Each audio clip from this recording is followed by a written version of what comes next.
estudiante de segundo año de Ciencias Políticas, quien nos estará hablando sobre el ensayo Fernández y CERN y la jornada puertorriqueña ante la Organización de las Naciones Unidas de 1953 de Rafael Cox Salomar. Un fuerte aplauso.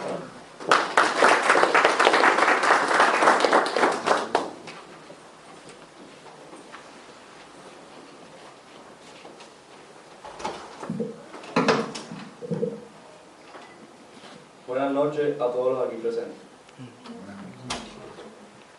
Si no conocemos nuestros ancestros ni nuestros antepasados, ¿cómo vamos a saber quiénes somos? En el libro de Médico Constituyente sobre el doctor Antonio Fernández y CERN, el primer cardiólogo de Puerto Rico, nos presenta el que será el impulsor clave de lo que es nuestro estatus contemporáneo como ente político. Antonio Fernández, el también político e historiador, muchas veces es olvidado en nuestras clases de historia en nuestras escuelas, siendo él el eje y guía principal de lo que somos hoy en este siglo. Rafael Cox Salomar, con su ensayo Fernández y CERN y la jornada puertorriqueña ante la ONU de 1953, nos motiva al estudio de esta figura importante en nuestro pasado y presente. Fernández y CERN, al hacer posible la eliminación de Puerto Rico como un territorio dependiente bajo el artículo 73 de la Carta de la Organización de las Naciones Unidas, se enfrentó a una época de constantes conflictos bélicos a nivel mundial. En el continente de Asia, la guerra en Corea toma mayor fuerza, ya que la China Roja, en Indochina, el Vietnam, se fortalecía gracias al ya antes mencionado, el apoyo chino. Ya para América Latina resplandecía la esfera global por su radicalización política ideológica, de régimen de derecha, autoritarios y militar, a régimen de izquierda, pues socialdemócrata. Y moviéndonos hacia el área del Caribe, ambos muestran un desarrollo lento y comparado con el resto del mundo, de movimientos políticos y obreros anticoloniales. Por otro lado, en el 1952, los Estados Unidos e Inglaterra logran introducir a Turquía y a Grecia en la organización del Tratado del Atlántico del Norte, mejor conocido como la OTAN, como satélites aliados angloamericanos. En la ONU se encontraba una batalla entre los países de los colonizados y los colonizadores.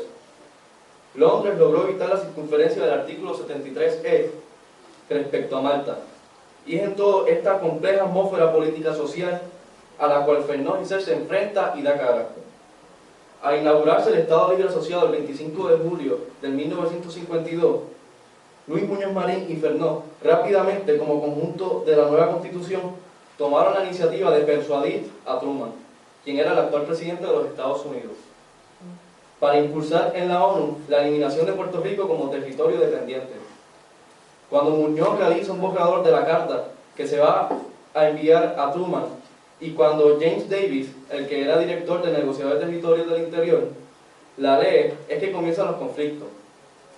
De manera sencilla, al Davis leer esa carta, él piensa que Luis Muñoz Marín o todos los puertorriqueños habían malinterpretado la Constitución, ya que en la carta habían cosas escritas como: con el ELA ya no éramos territorio de los Estados Unidos, no estaban satisfechos con un Estado donde se reflejaba la mancha del colonialismo, y que las leyes aprobadas por la Asamblea Legislativa del Estado Libre Asociado no eran susceptibles a derogación por autoridades externas. Muñoz y Fernández y CERN se aferraban que mediante la nueva Constitución Puerto Rico había conseguido un convenio, un pacto bilateral, en el que ya no dependíamos de la ley orgánica del Congreso, y es por esto que era una relación con consentimiento mutuo. Pero en Estados Unidos se insistía en que habíamos alcanzado un gobierno propio, pero siendo un territorio de ellos. Todo empieza a recorrer un camino distinto cuando el nuevo presidente de los Estados Unidos llega al poder, Dwight Eisenhower. La nueva administración de Eisenhower estaba siendo asediada por los conflictos geopolíticos de la Guerra Fría. Mencionado anteriormente, deciden informar que iban a descontinuar el envío de información sobre Puerto Rico. Muñoz se reúne con Eisenhower para que Fernández fuese delegado ante la ONU. Gracias a su vasta experiencia como comisionado residente, el presidente de la Comisión Constituyente y sus casi limitadas conexiones con distintos miembros de los países de la ONU, lo que facilitaría el camino hacia el objetivo de un territorio no dependiente. El proceso no fue fácil, más cuando los partidos independentistas existentes en Puerto Rico, el Partido Independentista Puertorriqueño y el Partido Nacionalista, crearon una propaganda fuerte, especialmente en Latinoamérica, sobre la validez de la soberanía del Estado Libre Asociado. Tan delicada era la situación en Puerto Rico y su jornada ante la ONU, que cualquier movimiento de decisión que no fuese del agrado de los otros países ponía en riesgo la decisión final sobre su reclamo hacia un territorio no dependiente. La influencia independentista era tanta en estos tiempos que se le prohibió audiencias orales a estos grupos nacionalistas e independentistas. Pero los nacionalistas se mantienen activos, influenciando a Polonia y el bloque comunista. Pero por otro lado, también existe la presencia de países con intereses relacionados a los Estados Unidos, por lo que ajusta la balanza a favor de Washington. Y es con todas estas situaciones que Fernández Isern se enfrenta y se destaca, porque prevaleció que el Estado Libre Asociado era uno legítimo, ya que había logrado un pacto bilateral y no un tratado. Al Estados Unidos y Fernández estar de acuerdo sobre la existencia de un pacto bilateral ayudó al procedimiento de aceptación de la lucha de Antonio Fernández ante la ONU. La medida asegura los votos gracias a los satélites incondicionales que Washington obtuvo por su gran diplomacia, y Fernández con sus conexiones y el respeto que se había ganado en Latinoamérica y el resto del mundo. Y es gracias a la constante e imparable lucha del comisionado residente que se aprueba la resolución 748, en el que se elimina a Puerto Rico como un territorio dependiente de la ONU, con 26 votos a favor, 16 en contra y 18 abstenidos. Es indudable que la presencia e importancia de Fernández fue ineludible al momento de la Asamblea General tomar su decisión. Su inigualable gesta quedará marcada en nuestra historia. Se enfrentó y luchó con los retumbantes pasos de la Guerra Fría, en el que de una forma u otra influenció en la toma de decisiones de Washington sobre el apoyo al pacto bilateral. Y teniendo siempre en mente que Fernández con una mano alzó la espada de la justicia y en otra ondeó la bandera de Puerto Rico, queda a nosotros recogerla y continuar su legado. Muchas gracias.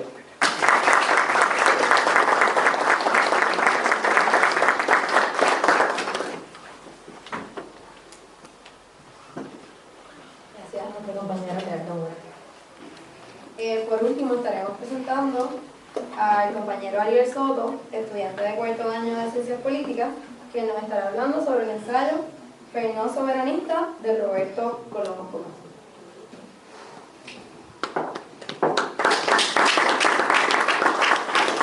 Buenas noches. Primero que nada, el ensayo titulado Antonio Fernández Isern, el diseñador del Estado Libre Asociado, escrito por Néstor Dupré. Comienza con recalcar la importancia del Dr. Fernández para la creación de un nuevo modelo que redefinirá la relación de Puerto Rico y Estados Unidos. Además, un Muñoz Marín que rinde sus respetos ante el catafalco en el que se encontraban expuestos los restos de su amigo y compañero de papeleta por 16 años, y quien sería descrito por Muñoz como el arquitecto de la idea del Estado Libre Asociado. Don Antonio fue el principal ideólogo del proyecto político autonomista del Partido Popular Democrático, un proceso que duró 8 años de un debate intenso entre las distintas vertientes del PPD, en donde se pospone la lucha por la independencia, buscando obtener un arreglo constitucional con Estados Unidos para que Puerto Rico tuviera una especie de gobierno interno y preservar a su vez las relaciones económicas con los Estados Unidos. Esto sucediera en la reunión de Barranquitas del 3 al 4 de julio de 1946.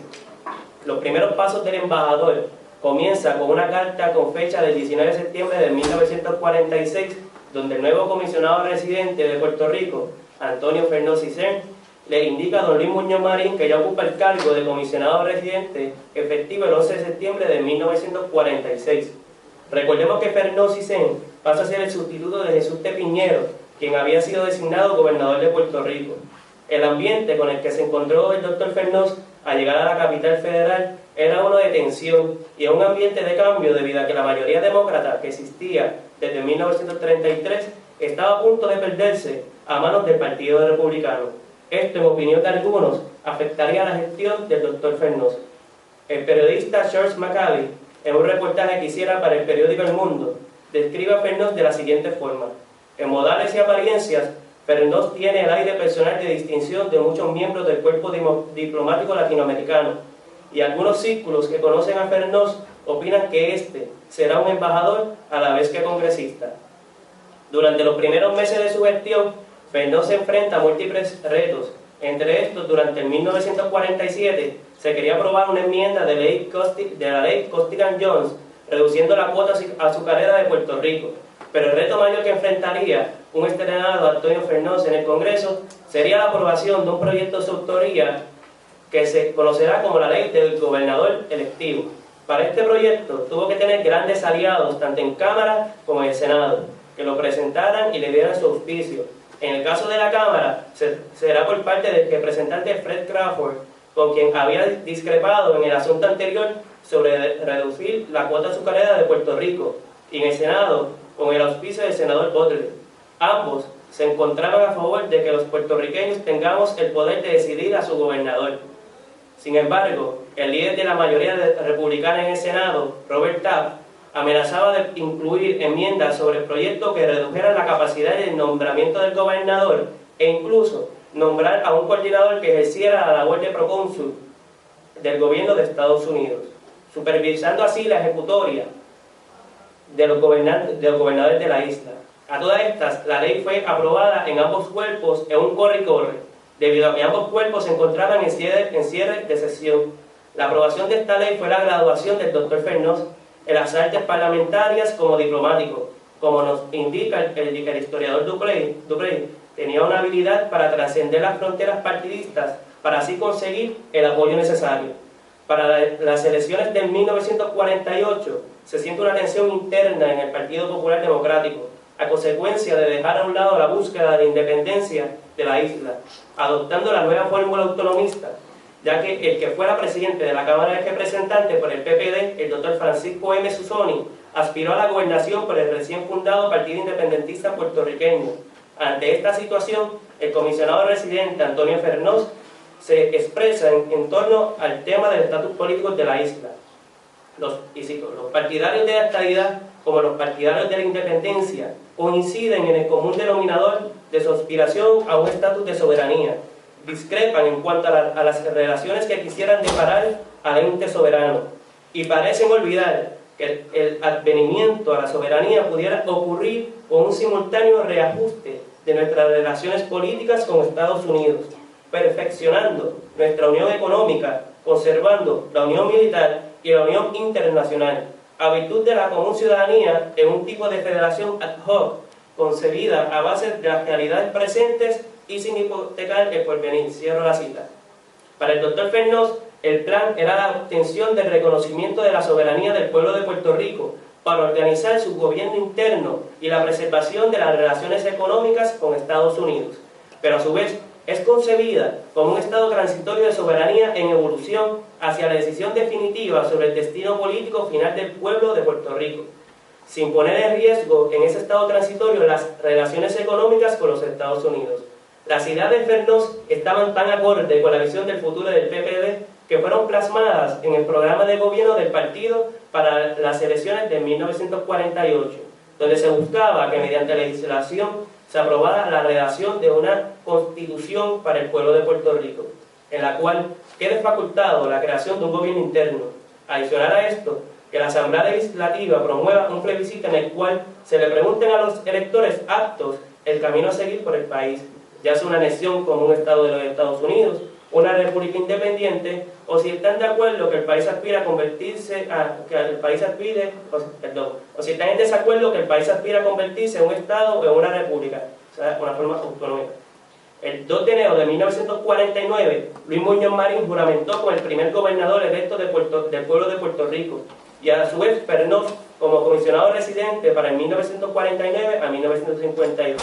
Muñoz Marín le solicita a Fernández que no tome acción durante el año de 1949 en el tema del estatus, pero que sí trabaje para conseguir la legislación en favor de lo económico y lo social, debido a que el proceso para la elaboración de una constitución es un proceso mucho más estructurado y complejo para llevarlo a consideración a la ligera.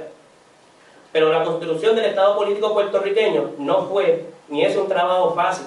Es por esto que desde el principio de la década del 40, Fernández se encontraba trabajando sobre este, creando unos borradores de anteproyectos para la estructuración de las relaciones políticas y económicas entre Puerto Rico y los Estados Unidos. Para el 13 de marzo de 1950, se radicó en la Cámara de Representantes de los Estados Unidos por el comisionado residente Fernández el HR 7674, cuyo propósito era la organización de un gobierno constitucional por el pueblo de Puerto Rico. El proyecto fue descrito por Muñoz Marín como uno que mantenía en vigor las relaciones económicas favorables entre Puerto Rico y Estados Unidos. Se excluye específicamente las leyes que cobraban contribuciones o impusiesen gravámenes. De este modo, buscando garantizar la autonomía contributiva de Puerto Rico, esto garantiza cierta libertad política a la legislatura de Puerto Rico y el poder de asignar todo el potencial contributivo. La medida fue aprobada con facilidad en ambos cuerpos, en el Senado de una forma unánime el 8 de junio de 1950 y en la Cámara el 30 de junio con solo un voto en contra. El presidente Truman la aprobaría como la Ley Pública 600 del 3 de julio de 1950, autorizando de esta forma al pueblo de Puerto Rico a redactar su propia constitución. Esta ley sería aprobada mediante un convenio, por lo que debía de celebrarse en Puerto Rico un referéndum para avalarla. Este referéndum se celebró el 3 de julio de 1950, obteniendo así la aprobación de la Ley 600. Fernós y Cern definió los elementos de la nueva relación como una sustitución de la Carta Orgánica por una Constitución que será adoptada por los puertorriqueños. La adopción de esta Constitución es un acto de creación que va a abrir paso a la creación de un cuerpo político, un Estado, según Fernós, añadiendo que solo un soberano puede crear un cuerpo político. Pero esto está sujeto a varias condiciones. Una de ellas es que la soberanía del pueblo de Puerto Rico no excluya a la federal, sino que concierte con ella. La base de esta nueva relación es un convenio establecido por el mutuo acuerdo y consentimiento. Esto condiciona, limita, pero no elimina la soberanía de los Estados Unidos sobre nuestro territorio y reconoce la nuestra. Pero, sin embargo, Antonio Fernós y Cern tenía una interpretación más liberal. Como nos indica Néstor Duprey, Fernós buscaba que se ensanchara en la práctica la letra estrecha de la Ley 600 y enmendar en los hechos el confuso expediente de discusión congresional sobre la misma, de la cual se podía interpretar que se aseguraba de la naturaleza del poder congresional sobre Puerto Rico, quedaba prácticamente inalterada. La Asamblea Legislativa de Puerto Rico aprobó la Ley número 1 del 3 de julio de 1951, convocando a una convención constituyente y disponiendo la elección de delegados para componer la misma.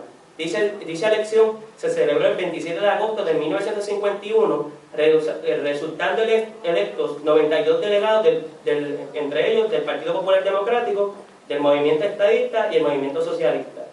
Para el 17 de septiembre de 1951 se procede a constituir la Convención Constituyente, la cual va a ser presidida por el comisionado residente. La gestión de Fernós en la presidencia fue una limitada. Sus intervenciones en los debates fueron mínimas, ya que decidía intervenir en los debates donde era necesario aclarar la naturaleza del proceso y a su vez utilizaba sus dotes de conseguir consenso entre las distintas partes para llevar a la realidad el texto constitucional.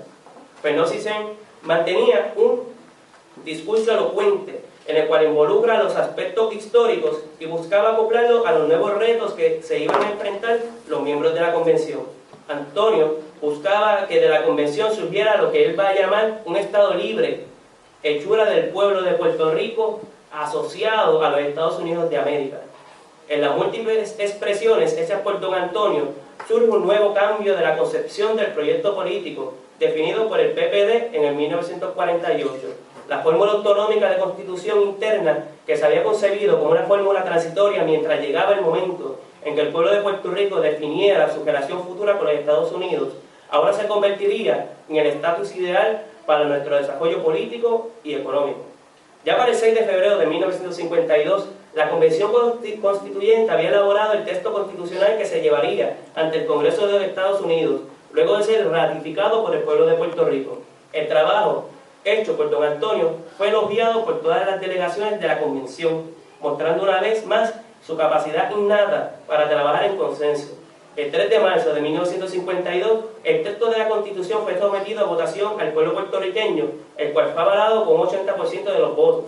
Esto pasaría a ser presentado ante el presidente Truman el 9 de abril y ante la consideración del Congreso el 22 de abril, luego de recibir el visto bueno del presidente. Al llegar al Congreso, comenzará la batalla por la Constitución entre los cuerpos legislativos. La Cámara de Representantes avala el proyecto y lo recomienda favorablemente para ser aceptado. En el Senado, La Constitución no cuenta con la misma suerte. Esto debido a que el Senado promueve unas enmiendas a la Constitución para que pueda ser aprobado. Estas se centraban en la sección 20, que establecía una serie de derechos sociales consonos con la Declaración Universal de Derechos Humanos de la ONU. Además, a esta se aprueba una enmienda que consistía en que cualquier enmiendas hechas a la Constitución por el pueblo de Puerto Rico debían de ser aprobadas por el Congreso. Luego de las debidas enmiendas, la Constitución fue debidamente aprobada en el Senado el 30 de junio y el 1 de julio en la Cámara, siendo convertido en la Ley Pública 447 por el presidente Truman del 3 de julio de 1952. La Convención Constituyente de Puerto Rico fue convocada el 7 de julio para aceptar lo propuesto en la Ley 447, siendo aprobada el 10 de julio de 1952, que esto llevaría a que el 25 de julio del mismo año se proclame la Constitución del Estado Libre Asociado de Puerto Rico. Luego de aprobada la Ley Pública 447, que reconocía la Constitución de Puerto Rico, también conocida como la Ley de Relaciones Federales, Fennos-Insén busca hacer unos cambios al lenguaje de la sección 9 y otras disposiciones que eran remanentes de la Ley Jones. Algo que fue llamado por algunos, incluso por el propio Luis Muñoz Marín, como el toque cosmético a la ya aprobada ley. El lenguaje que se encontraba en esta sesión era uno totalmente contradictorio a lo aprobado en el 1952, debido a que mantenía expresiones de que la isla era perteneciente a los Estados Unidos, manteniéndose, como indicara Fennos-Insén, una posesión, a lo que él se mostraba en contra y exigía la continuidad de la resolución 252, que era de su autoría, que buscaba darle el cambio al lenguaje. Pero dentro del comité del PPD se le pidió a Fennos que desistiera de esto, debido a que podía causar que el Congreso no legislara en un lapso de tiempo a favor de Puerto Rico. El Estado Libre Asociado tuvo unos intentos posteriores de desarrollo. Durante el 19 de marzo de 1959, la Asamblea Legislativa de Puerto Rico le solicita al comisionado residente que proponga ante el Congreso ciertas clarificaciones sobre el ELA, entre ellas que se corría el Estatuto de las Relaciones Federales para que Puerto Rico no se clasifique como posesión o territorio. En adición a esto, se solicita que se proponga unas modificaciones como, por ejemplo, establecer un mecanismo mediante el cual el ELA pueda ser incluido o excluido de los tratados comerciales de los Estados Unidos y establecer el principio de que los arbitrios que se cobren en Puerto Rico sean impuestos por el ELA. Estas y otras clarificaciones y modificaciones estarían esbozadas en el proyecto que se conocerá como el Fennos-Murray o los artículos de asociación permanente. Este proyecto tuvo una serie de dificultades debido a que varios miembros del Senado y el Departamento de Justicia Federal se expresaron sobre la viabilidad constitucional de la teoría del convenio, imposibilitando en cierta forma que el proyecto continúe con vida, lo que Muñoz procederá a solicitar a Fennos que pospusiera la consideración del proyecto. Bajo la administración Kennedy surgirán unas nuevas negociaciones que tendrán un saldo positivo. El comisionado Fennos presenta dos proyectos de legislación que serán aprobados sin problemas en el Congreso. Uno era eliminar los límites de la deuda pública y el siguiente era para eliminar las apelaciones sobre las decisiones del Tribunal Supremo de Puerto Rico en el Circuito Federal de Boston. Referente al estatus, Fennos le indica a Muñoz Marín su opinión de hacia dónde se debía dirigir el Estado Libre Asociado. Y cito: el concepto fundamental debe ser el de que el pueblo de Puerto Rico habrá de asumir inequívocamente la posición de un pueblo soberano que en tal virtud ha creado su Estado político, un Estado libre, el cual se asocia permanentemente a Estados Unidos mediante un convenio válido ante el derecho internacional. La soberanía adquirida por Estados Unidos sobre Puerto Rico a virtud del Tratado de París quedaría rescindida y los poderes adscritos a Estados Unidos emanará de la expresa voluntad del pueblo de Puerto Rico. Esto, sin embargo, se convertiría solo en una idea, debido a que la visión de los senadores estadounidenses es que Puerto Rico continuaba siendo un territorio no incorporado y que veían como la limitación jurídica como un talón de Aquiles para poder establecer un nuevo convenio de relación entre Puerto Rico y Estados Unidos. Luego de todo este proceso y lucha por 18 años, el doctor Antonio Fennos-Insén decide no aspirar nuevamente a la comisaría residente y aceptaría un escaño en el Senado de Puerto Rico por acumulación, lo que sería el fin de su carrera política activa, presentándose solamente en conferencias donde fuera invitado como orador. El doctor Fennos-Insén fue sin duda el ideólogo principal del estadolibrismo y el estado político puertorriqueño actual, ya que estuvo como autor y participante activo en leyes de gran importancia para el país, como la ley del gobernador electivo, la ley 600, entre otras. Referente al estatus, debemos resaltar que su interés fue siempre de que el ELA fuera uno de transición, aunque luego acepta que cualquier relación establecida bajo el gobierno de Estados Unidos y Puerto Rico fuera una relación de asociación permanentemente. Adicional a esto, se puede apreciar que el ideal principal de Fenoz de crear un Estado libre y en asociación a los Estados Unidos se mantenía en pie hasta el final de sus días, lo que se consideraría que Antonio Fenoz Isern era un fiel soberanista y sin duda alguna un luchador incansable por el porvenir y el futuro de su país. Muchas gracias.